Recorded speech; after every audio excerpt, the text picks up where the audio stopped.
قیامت قائم نہ ہوگی جب تک سورج مغرب سے طلوع نہ ہو۔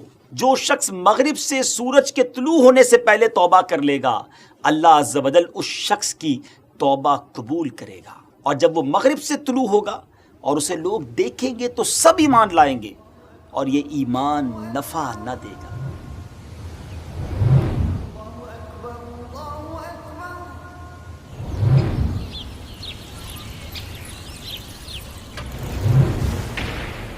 آج ہم آپ کے لیے ویب سیریز قیامت کی نشانیاں میں ایک اور شاندار ایپیسوڈ لائے ہیں۔ اٹس امیزنگ، بہت حیرت ناک ہے اور یوں سمجھیے خوفناک بھی ہے۔ وہ کون سی قیامت کی نشانی ہے وہ سلسلے کے آغاز میں آپ کو بتاتے ہیں، اور وہ ہے قرب قیامت میں جو سن ہے، سورج ہے، وہ ایسٹ کی بجائے ویسٹ سے نکلے گا، یعنی مغرب میں جہاں طلوع ہوتا ہے وہاں سے سورج طلوع ہوگا۔ اللہ اکبر، ذرا غور کیجئے، یہ بہت بڑی sign of day of judgement ہے، بہت بڑی علامت ہے قیامت کی۔ قرآن پاک اور احادیث پاک میں اس کا ذکر موجود ہے، اور قرآن پاک کی سورہ انعام کی آیت نمبر 158 میں اللہ پاک اس بارے میں کیا ارشاد فرماتا ہے، آئیے پہلے تلاوت سنتے ہیں۔ بسم اللہ الرحمن الرحیم۔ یوم یأتی بعد آیات ربک لا ينفع نفسا ایمانها لم تکن آمنت من قبل او کسبت فی ایمانها خیرا۔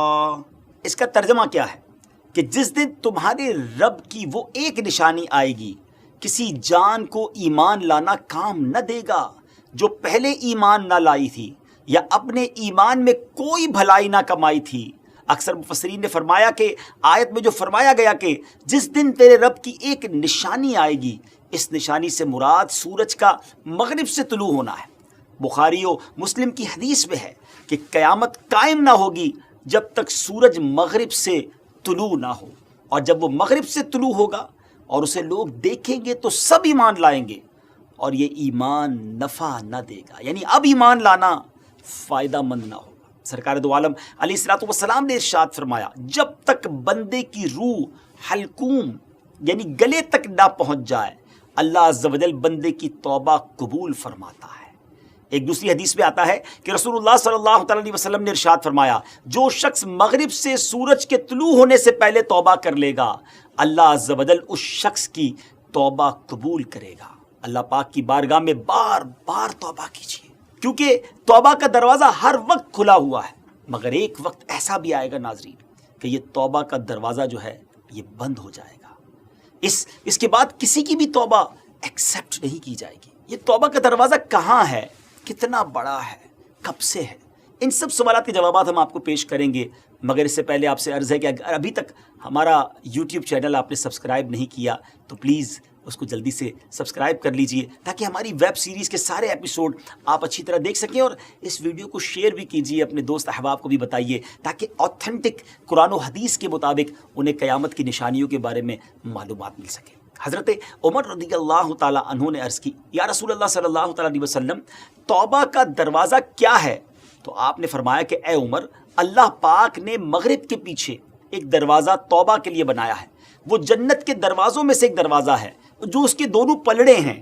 حدیث کا خلاصہ یہ ہے کہ اس دروازے کے جو دونوں چوکھٹ کے پلڑے ہیں وہ سونے کے اور موتیوں کے جواہرات ان میں جڑے ہوئے ہیں، اور ایک سائیڈ سے دوسری سائیڈ جو اس کا فاصلہ ہے، اس کی ڈائمنشن کتنی ہے کہ تیز رفتار گھڑ سوار 40 سال کے عرصے کے بعد ایک سائیڈ سے دوسری سائیڈ تک پہنچے گا، سبحان اللہ۔ اور ایک روایت میں 70 سال بھی آیا ہے۔ وہ دروازہ مخلوق کی پیدائش کے وقت سے لے کر اس شب تک کھلا رہے گا، یعنی مغرب سے سورج کے طلوع ہونے تک کھلا رہے گا، اس کے بعد اللہ اکبر وہ دروازہ بند ہو جائے گا۔ جو بندہ خلوص قلب سے توبہ کرتا ہے تو اس کی توبہ اس دروازے میں داخل ہوتی ہے، پھر اللہ پاک کی بارگاہ میں پیش کی جاتی ہے۔ اللہ کرے کہ ہم بھی ایسی توبہ کرنے میں کامیاب ہو جائیں جو اس توبہ کے دروازے سے داخل ہو اور ہمارے رب کریم کی بارگاہ میں پہنچے، اور ہمیں بھی ہمارا رب معاف فرما دے۔ جی عزیز، جیسا کہ میں نے آپ کو بتایا کہ یہ دروازہ قیامت کے قریب اس وقت بند ہوگا جب سورج مشرق کے بجائے مغرب سے نکلے گا۔ جی ہاں ڈیئر ویورز، عام طور پر روزانہ سورج کہاں سے نکلتا ہے؟ سورج ایسٹ سے نکل کر ویسٹ میں غروب ہوتا ہے، لیکن اس دن اللہ اکبر سورج مغرب سے غروب تو ہوگا مگر مغرب سے ہی واپس نکلے گا. یہ عالم کیسا ہوگا, یہ وقت کیسا ہوگا, یہ سینیریو کیسا ہوگا, یہ بھی پورا تفصیلی واقعہ حدیث پاک میں موجود ہے. سبحان اللہ. نبی پاک علیہ الصلوۃ والسلام فرماتے ہیں کہ وہ رات ایسی ہوگی یہاں تک کہ 2 یا 3 راتوں کے برابر ہوگی. اللہ اکبر. لوگ اٹھ کر اللہ پاک سے ڈر کر نمازیں پڑھیں گے, پھر دوبارہ اپنا حسب دستور کاروبار کریں گے, لیکن ستاروں کو بدستور اپنی جگہ دیکھیں گے, یعنی اندھیرا ہی ہوگا, اور اس کے بعد پھر سو جائیں گے, پھر اٹھیں گے, نمازیں قضا کریں گے, لیکن رات ختم ہونے کا نام نہیں لے گی, پھر وہ سو جائیں گے, اور وہ رات بدستور باقی ہوگی اور بہت طویل ہوگی. جب لوگ گھبرا کر ایک دوسرے کو ضرب لگا کر پوچھیں گے کہ یہ کیا ہو رہا ہے, تو خوفزدہ ہو کر مسجدوں میں آ جائیں گے, صبح کے سورج کا انتظار کریں گے, لیکن وہ وقت بھی طویل ہوگا, انتظار میں ہوں گے کہ پھر سورج مشرق سے نکلے گا, لیکن اچانک مغرب کی طرف سے سورج نکلے گا, اور اس سے لوگ بہت زیادہ شور مچائیں گے, یہاں تک کہ سورج مغرب سے مشرق کی طرف بڑھتا ہوا آسمان کے درمیان تک پہنچ جائے گا اور وہاں سے واپس لوٹے گا. اس کے بعد روٹین کے مطابق روزانہ ہی وہ مشرق سے نکلے گا.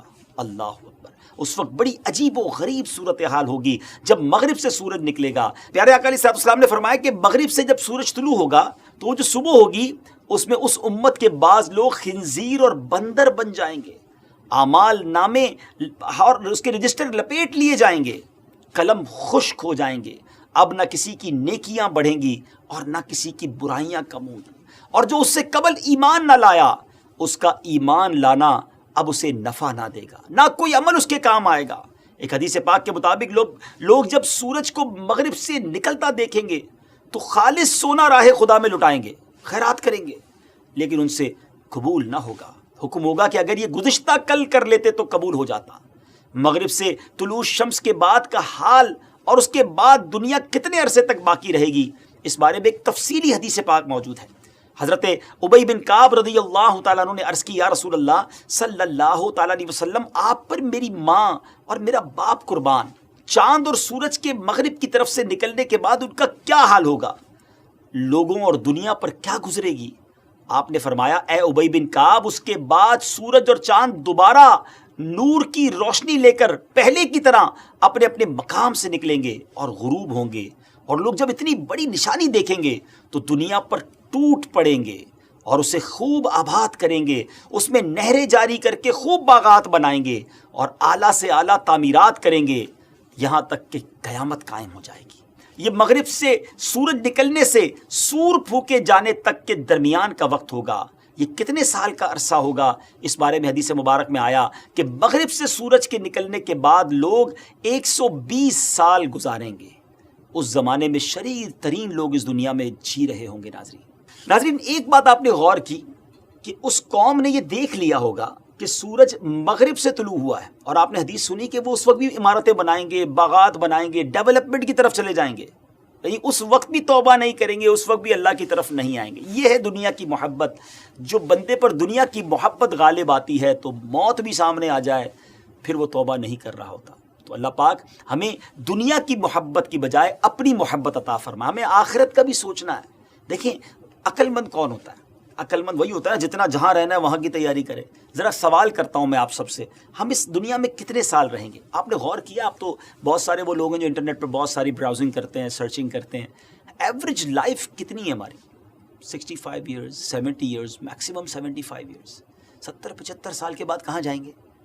دنیا سے چلے جائیں گے نا, قبر میں چلے جائیں گے. بہت سارے ایسے ہوں گے جو ایوریج لائف بھی ہاف گزار چکے ہوں گے, اور گارنٹی تو کسی کے پاس نہیں ہے کہ وہ ایوریج لائف پوری گزارے گا, لیکن چلے تھوڑی دیر کے لیے مان لیا 70-75 سال یہاں رہیں گے, مگر قبر میں کتنا ٹائم رہیں گے؟